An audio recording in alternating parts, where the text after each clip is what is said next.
Saludos, me presento. Mi nombre es Eric Delgado, estudiante de la carrera de Derecho en la Universidad Técnica Particular de Loja.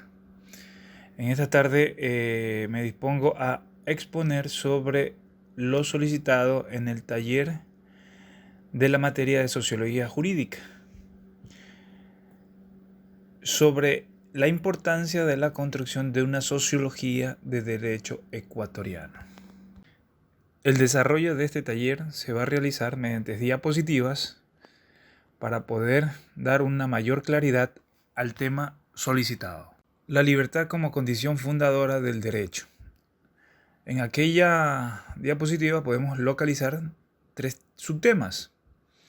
El derecho como sistema orgánico y conceptual. La libertad como piedra angular del sistema ético y jurídico. La aporía fundamental de la libertad. En el primer subtema, que se define el derecho como sistema orgánico y conceptual, podemos basarnos esta idea en la teoría sociológica del sistema de Niklas Luhmann. Él postula un modelo en que la sociedad opera de forma análoga a los sistemas biológicos. Es importante para la mejor comprensión dejar sentado que nos separamos de las ideas de Luhmann. El código dual es elemento cohesionado y guardián de la estabilidad del sistema. La hipótesis del derecho como un sistema orgánico y conceptual, heredero del sistema original, engloba todo órgano de estructura estatal, como los conceptos fundamentales a estos.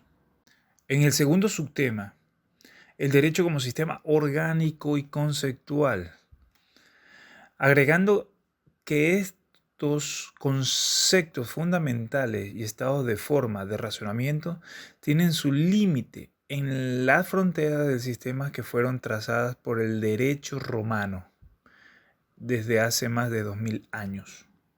En el tercer subtema tenemos la libertad como piedra angular del sistema éticos y jurídicos. La idea principal es de la libertad como fundamento de cualquier sistema religioso o ético. Para desarrollar esta idea, nada mejor que acudir a Santo Tomás de Aquino, que establece el fundamento de la propia naturaleza humana en la libertad de elección. En este punto encontramos que la libertad siempre ha sido una piedra angular del sistema ético y jurídico. En esta comprensión encontramos también que la idea inicial de Santo Tomás fue defendida siglos después por Christian Thomassius. Él enfatiza en aspectos claves del libre albedrío como base y trascendencia, la religión e incluso el sistema legal. Él nos expone una pregunta más directa.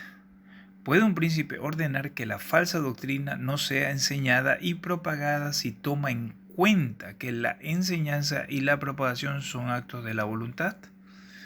Una respuesta más directa que nos dio este pensador es: no se puede dar leyes para los actos de la voluntad.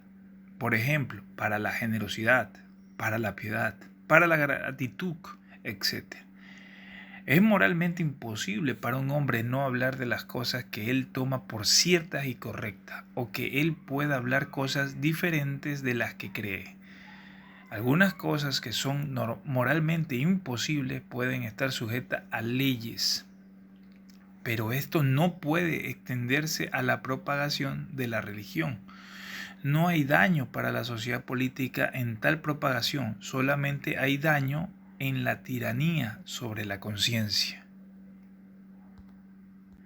Según Immanuel Kant, estableció la necesidad de la libertad como piedra angular de cualquier sistema ético. Conviene recordar que en esta primera crítica busca encontrar los fundamentos no metafísicos de la ciencia. Están incluidos los fenómenos contingentes. Kant resuelve el problema a través de dos percepciones inevitables: la sucesión y la extensión.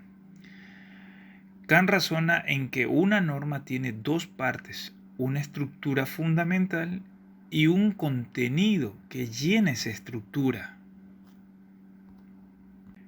Las ideas de Andrew Fagan nos explican: 1. Cualquier otro axioma inicial faltante se encontraría envuelto en el mismo orden normativo que trata de fundamentar. Un concepto más básico se nos da es: si no existe libertad en el ser humano para escoger un determinado curso de acción individual, no es posible la existencia de ningún sistema conceptual y normativo con poder coercitivo. Otra situación también que se nos expone es la capacidad de la libertad individual como característica distintiva. Afirmarse que la libertad antecede a la ley fundamental, obedece el primer legislador, Hans Kelsen.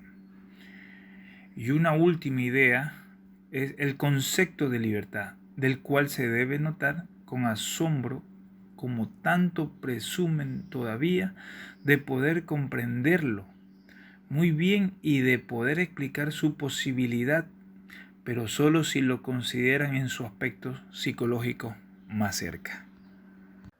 Como un punto de finalización del punto de la libertad como piedra angular del sistema ético y jurídico, podríamos decir que si lo hubieran examinado primero con cuidado desde el punto de vista trascendental, habría tenido que reconocer su indispensabilidad como concepto problemático en el uso completo de la razón especulativa y también su completa incomprensibilidad.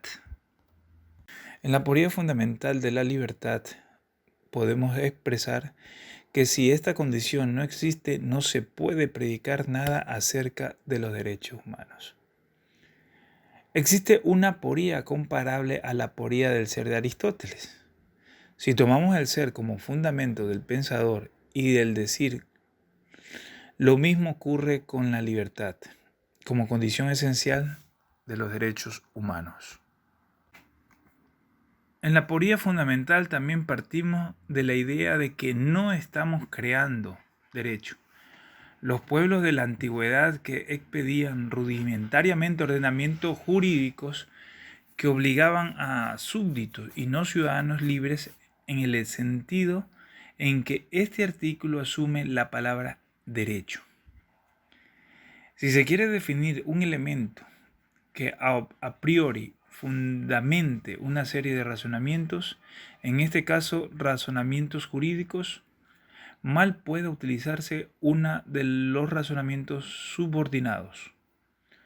Como ha señalado Luhmann 2004, simplemente estaban creando una serie de prescripciones arbitrarias. Siguiendo la idea de Kant, solo la libertad puede servir como axioma inicial para la construcción del edificio del razonamiento jurídico. La libertad que los ordenamientos jurídicos señalan puede considerarse como libertad subordinada. Cada una de estas libertades subordinadas tienen una correspondencia clara con el sistema jurídico y también puede ser formuladas como derecho. Podemos decir que esto no ocurre con la libertad necesaria que precede y fundamenta los sistemas. No existe una definición fácil e intuitiva de estas libertades fundadoras. Emprender una tarea que a Kant le parecía insuperable está fuera de las posibilidades. Como vemos, la libertad se maneja en los ordenamientos jurídicos internacionales. Son en sí mismas contingentes y no pueden ser llamadas necesarias. Tanto el Pacto de San José como el Pacto Internacional de los Derechos Civiles y Políticos ilustran la aporía de lo que es libertad. ¿Por qué razón algunas libertades se pueden limitar y otras no? Las libertades que son intocables se refieren a un elemento inicial e a los derechos humanos, pero la dignidad humana desde el comienzo de las disquisiciones filosóficas ha sido determinada por esa libertad fundadora. Los estoicos, y entre ellos Crisipo, consideraron que todos los seres humanos participamos de un soplo divino.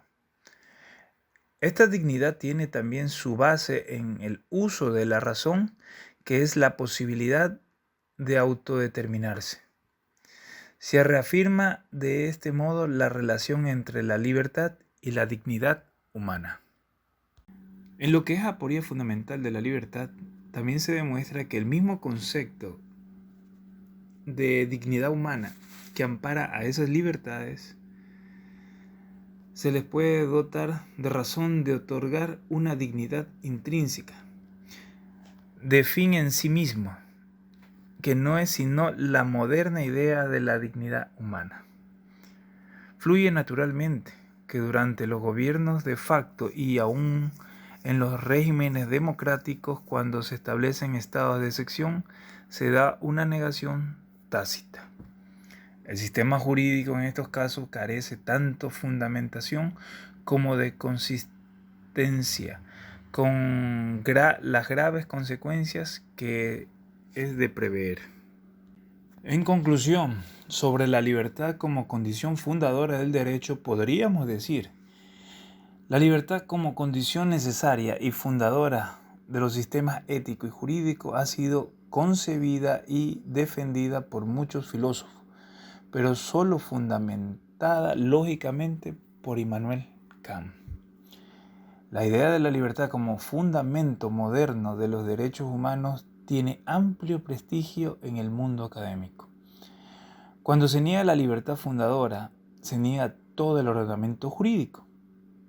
Existe una aporía fundamental entre la libertad como condición anterior que no puede ser definida por elementos condicionados posteriormente, que constituyen los sistemas jurídicos actuales.